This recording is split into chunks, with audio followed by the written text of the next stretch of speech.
আচ্ছা কৌ তো, কে কে চাকু দিয়ে আনারস কাটছো বা কাটো? আমি তো এটা কাটতে গিয়ে আমার পুরো শরীরে জোর গেছে গিয়া। তো সকাল সকাল গেলাম স্কুলে, স্কুল থেকে আয় সেটা ভাবলাম না আজকে বিপন্নসিনীর পূজা পূজা করবো। এখানের দিকে মা তারা সবাইকে 13টা গিট দিতে লাগে, বাট আমি জানতাম না, আমি তিনটা তিনটা গিট শুধু দিয়ে রাখছি। তো আমরা দুজনে মিলে পূজা করা শুরু করলাম।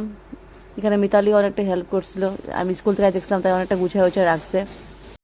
তো আজকে যেহেতু বিপন্নসিনী পূজা, তো আমি যতটুকু জানি 13টা ফুল, 13টা ফল, তারপর 13টা পান পাতা সব দিতে লাগে, বাট আমরা তো এখানে অত সব কিছু পাওয়া যায় না। তো আমি যতটুকু পাওয়া গেছে আমি এটা দিয়ে মানে ম্যানেজ করছি আর কি।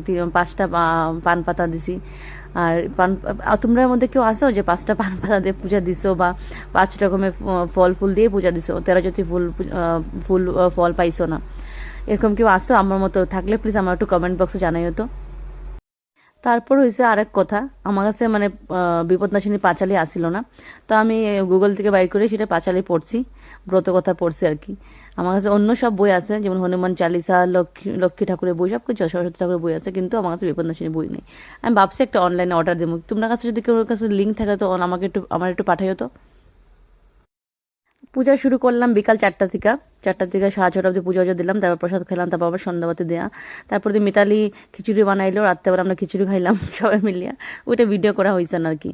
আমি 2010 থেকে ফেসবুক করি, যখন অর্কুট ছাড়িয়ে যখন ফেসবুকে ঢুকছি, মানে তখন তো অর্কুট আসলো প্রথমে 2008 বা 2009। তারপর থেকে ফেসবুক শুরু করলাম। ফেসবুকে না আমি মানে সবসময় ফটো টটো দিই, বাট কোনো সময় আর্নিংয়ের কথা ভাবছি না। বাট দেখলাম আজকাল মানুষ অনেক আর্ন করে, বাট আমি জানি না আর্নিং আমি আদৌ করতে পারবো কিনা, অ্যাক্টিভ থাকতে পারবো কিনা। বাট আমার কোনো কোনো সময় না ব্লগ বানাতে খুব ভালো লাগে। তোমরা যদি কারো আমার ব্লগ দেখে ভালো লাগে আমার একটু মেসেজ করো তো। তো যদি করো তাইলে আমি আরও ব্লগ বানাই।